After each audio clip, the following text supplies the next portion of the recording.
Hello, and thank you for joining us for Lakefront News. I'm Leilani Barajas. Looking for a community of faithful friends and peers on campus?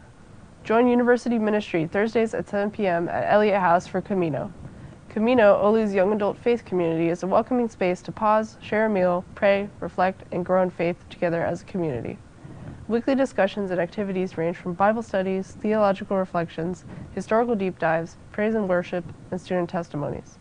Whether you're a cradle Catholic, been away for a while, or just interested in the church, all Olu students are welcome to this weekly event. For questions, contact Olu Ministry via their email. If you had seen people on campus with dark smudges on their foreheads on Wednesday, you did not need to offer them a tissue. It was Ash Wednesday, the start of the Christian and Catholic season of Lent. During church services, the faithful receive crosses of ash on their forehead. The person applying the marks often says, quote, "Remember that you are dust, and to dust you shall return." Lent is the 40-day period leading up to Holy Thursday, Good Friday, Holy Saturday, and Easter. This year, Easter falls on Sunday, April 5th for most Christians. In more Olu news, Homecoming Week is coming up, Saints. It's a chance for everyone to be in the same space: students, alumni, faculty, staff, and the people who helped shape Olu over the years. Whether you like games, food, giveaways, or just hanging out with your friends, there's something happening every day. From Friday, February 27th through March 1st, the week packs in a little bit of everything.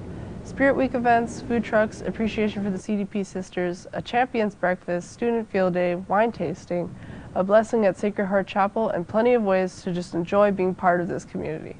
So, grab your people and show up to these great events. It's our campus, our history, and our chance to celebrate 130 years of Olu in a way that feels special.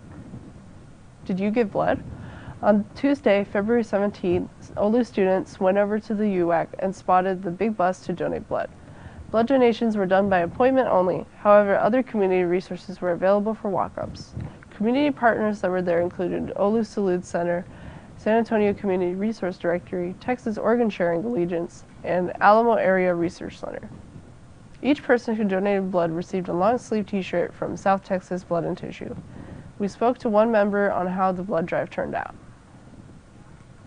We had 20 participants. We had neighboring organizations come through, like Alamo Area Resource Center that was here for a little bit to test for STIs, and we also had the Texas Donor Organization come through. So it also allows neighboring organizations to come through.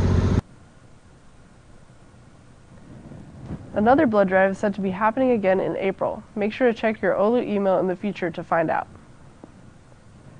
Students voting at the Olu polling site may see changes this election season, as there are plans to push for a nationwide voter ID requirement ahead of the midterms. President Donald Trump announced on Truth Social that he plans to issue an executive order pushing for nationwide voter ID requirements ahead of the midterm elections. He also said he wants to restrict mail-in voting, with only limited exceptions. Right now, it's unclear how a president could enforce a nationwide voter ID rule without approval from Congress. The House, which is currently Republican-dominated, passed a bill that would require photo ID to vote in federal elections. But that bill faces a tough road in the Senate, where bipartisan support would be needed for it to move forward. For students voting here on campus, nothing has changed yet, but we'll keep you updated as the situation develops. Credit Human is now accepting applications for its 2026 scholarship program. Credit Human is a Texas-based credit union that offers banking and financing products to improve financial health. This scholarship supports students who are continuing on their educational journey. In addition to the scholarship program, Credit Human partners with Olu to offer free on-campus financial wellness workshops. I think it's very important that they do these seminars for students, because I know in high school we weren't really taught how to manage our financial situations. That wasn't very important during These sessions help students build practical skills around budgeting, credit, and long-term financial planning, supporting students as they work toward a stronger financial future. The 2026 application period is open from January 28, 2026 through March 13, 2026. On top of the credit union scholarship, Olu is launching a new scholarship fund. Our Lady of the Lake University is celebrating a major milestone after announcing in late January that it has raised $2 million for student scholarships. University leaders say Olu and the Sisters of Divine Providence are now launching a community matching challenge running through May 2026, asking alumni and donors to help double that total. The money will go into scholarship funds to help current and future students with financial needs stay enrolled and graduate on time. And I think those grants would be really really good for Olu, more likely the athletes. University, donations made right now could decide who can afford to be in class next semester and how much debt they face after graduation. A Houston surgeon is accused of falsifying medical records, which affected patients' eligibility for organ donations. 66-year-old John Stevenson Bynum Jr. appeared before a federal judge on February 5th. According to the indictment, under Bynum's care at Memorial Hermann Hospital, patients awaiting an organ donation were activated on the United Network for Organ Sharing liver transplant waitlist. Investigators allege Bynum made false claims on medical records, which made potential transplant recipients ineligible for organ donations. Many patients allegedly remained ineligible for months without their knowledge, which led to dire health outcomes for some. Bynum is charged with 5 counts of making false statements in healthcare matters. If convicted, he faces up to 5 years in federal prison and a fine of $250,000 per conviction. If you ever had an inconvenient flight delay, try this. An entire Texas airport shut down out of nowhere. No warning, no explanation. On February 11th, the FFA shut down all flights in and out of El Paso International Airport. At the time, they only said it was for special security reasons and didn't explain. Less than 12 hours later, on February 12th, the airspace reopened and flights went back to normal. A federal official later confirmed that drones connected to a Mexican drug cartel crossed into U.S. airspace near the border. Those drones were disabled, and official says there's no longer a threat to commercial flights. El Paso Mayor Raynard Johnson explained the impact, saying, "Medical evacuation flights were forced to divert to Las Cruces. All aviation operations were grounded, including emergency flights. This was a major and unnecessary disruption." In the end, a sudden shutdown like this is a reminder that issues at the border could spill into everyday things, like transportation and safety.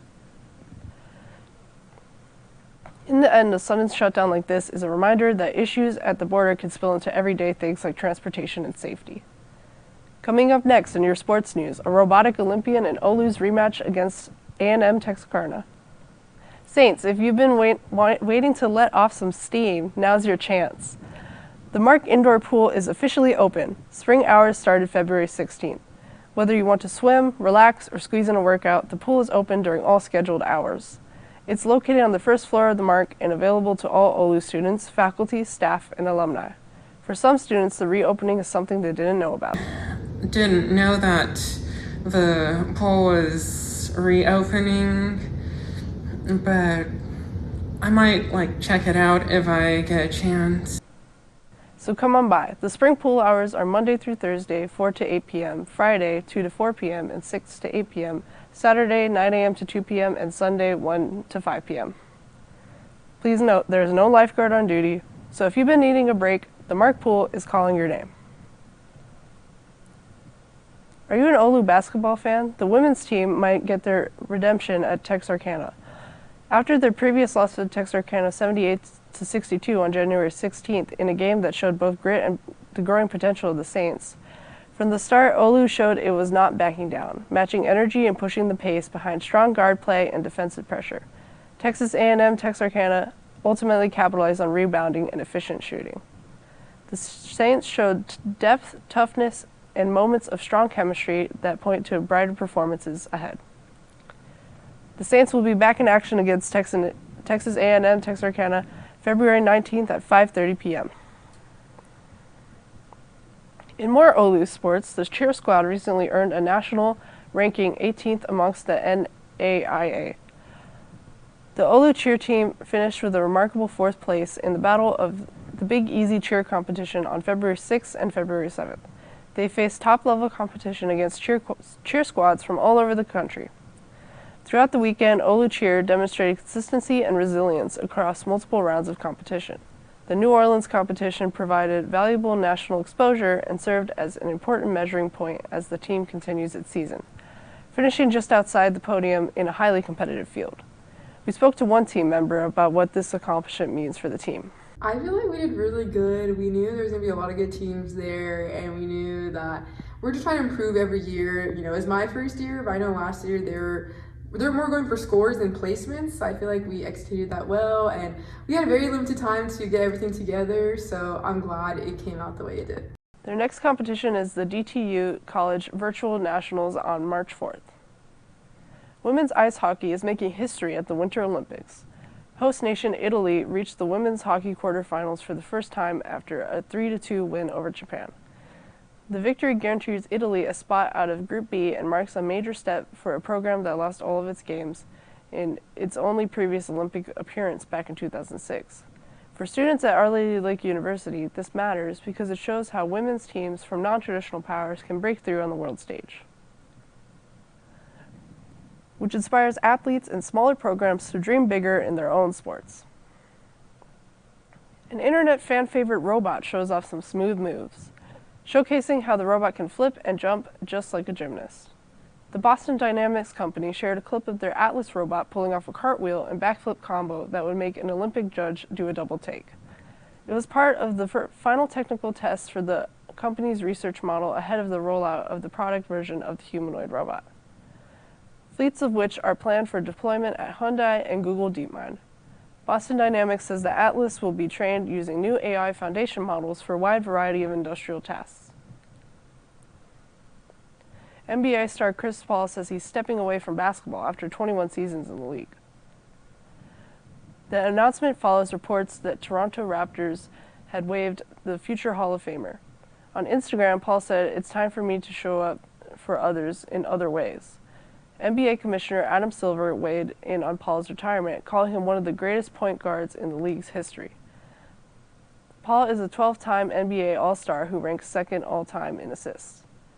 Coming up next in your health news, can drinking coffee and tea actually prevent dementia? And a major peanut butter recall. 2 detainees at a Texas immigration facility have been diagnosed with measles, prompting a lockdown as health officials work to contain the highly contagious virus.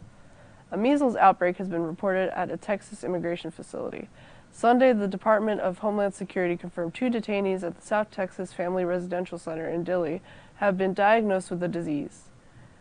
DHS said the people were immediately quarantined to prevent further spread. The news comes just days after measles was confirmed in a detainee at an Arizona immigration facility. A new study is raising concerns that depression could do more than affect your mood. It may also increase your risk of dementia later in life. Researchers tracked thousands of people over decades and found that those diagnosed with depression were roughly twice as likely to develop dementia compared to people without depression. The link showed up even when depression started early in adulthood, suggesting it's not just an early warning sign, but a potential risk factor of its own.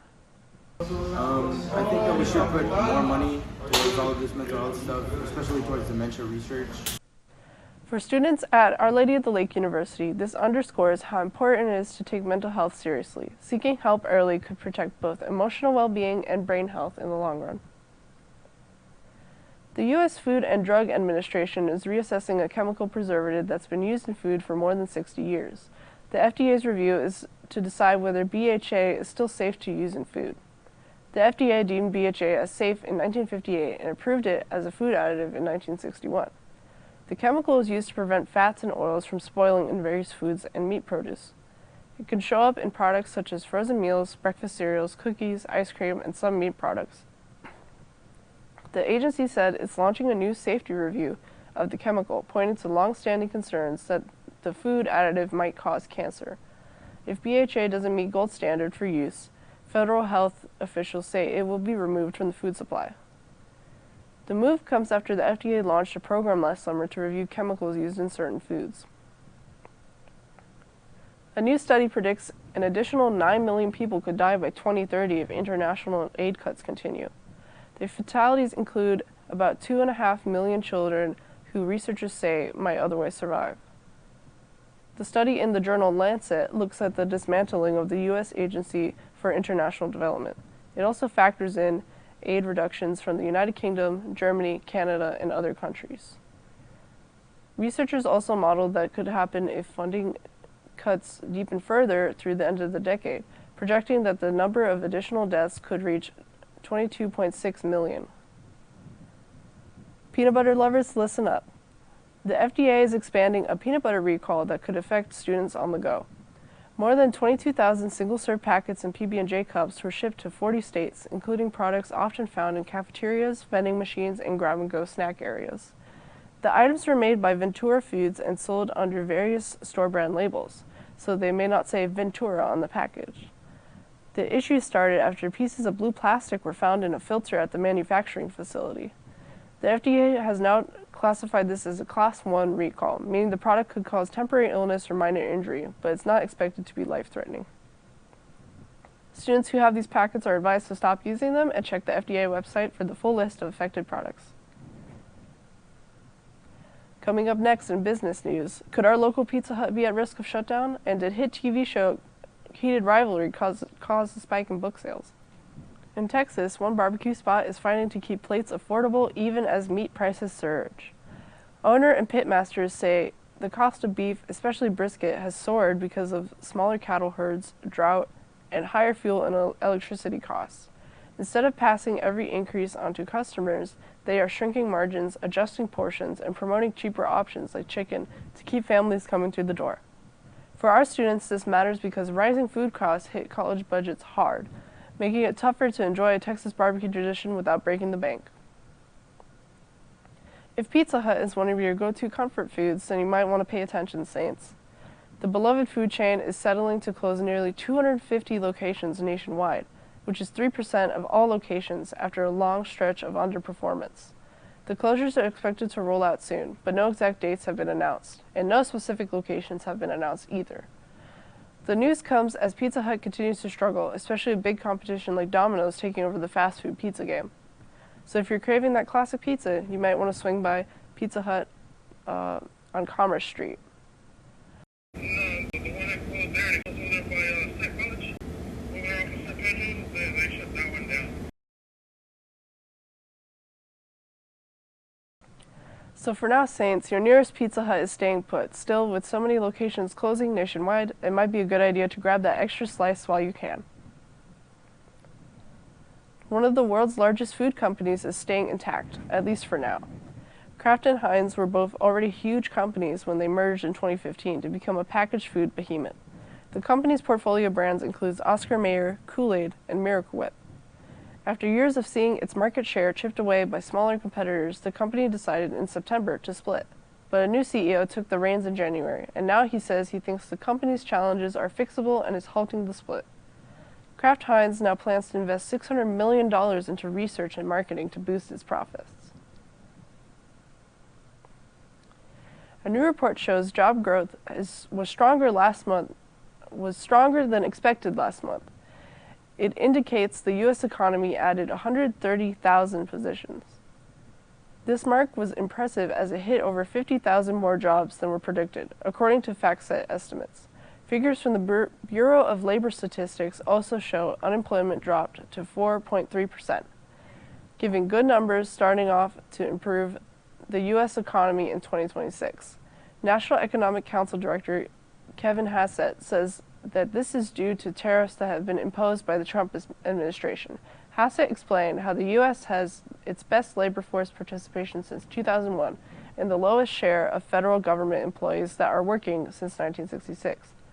More jobs are being made available to working-class citizens. 81,000 jobs were added to the healthcare sector, 33,000 jobs, construction firms, and 5,000 jobs for manufacturing. We've all been there. You bought a cheap air ticket only to get hit with so many fees you end up paying more than if you just booked a more expensive airline. Well, personal finance website NerdWallet ran a little analysis to help you out. It looked at two of the most common fees, checked baggage and seat selection. That study found most airlines charge about the same for bags, with JetBlue a bit higher. There's much more diversity in seat selection charges, with Delta leading the pack as the cheapest. JetBlue comes out on bottom for the most expensive. Of course, how you travel makes a huge difference. If you don't care where you sit, and you are a light packer, you can still save big on your budget ticket. Book sales are heating up from some steam on the small screen. It turns out a lot of those hot and bothered heated rivalry viewers are readers too. HarperCollins reported record revenue in the second quarter of $633 million. That's a spike of 6%. Heated Rivalry is one of the volumes in Rachel Reed's 7-book series that tell the stories of various gay hockey players. I didn't know that it started off as a book series, but it doesn't surprise me with how much like fiction is being turned into all these movies and stuff, like Royal Red, White, and Blue or something, another gay romance that also turned into a movie and has been very successful, like Heated Rivalry. The TV adaptation became a huge hit for HBO Max. The network imported it from Canada, where it was originally developed for the Crave streaming service. Looking ahead, strong sales are predicted for new Bridgerton titles along with the release of the Netflix series, and the first book from Pope Leo this summer. For Olu News, I'm Leilani Barajas. Thank you for watching. See you next time.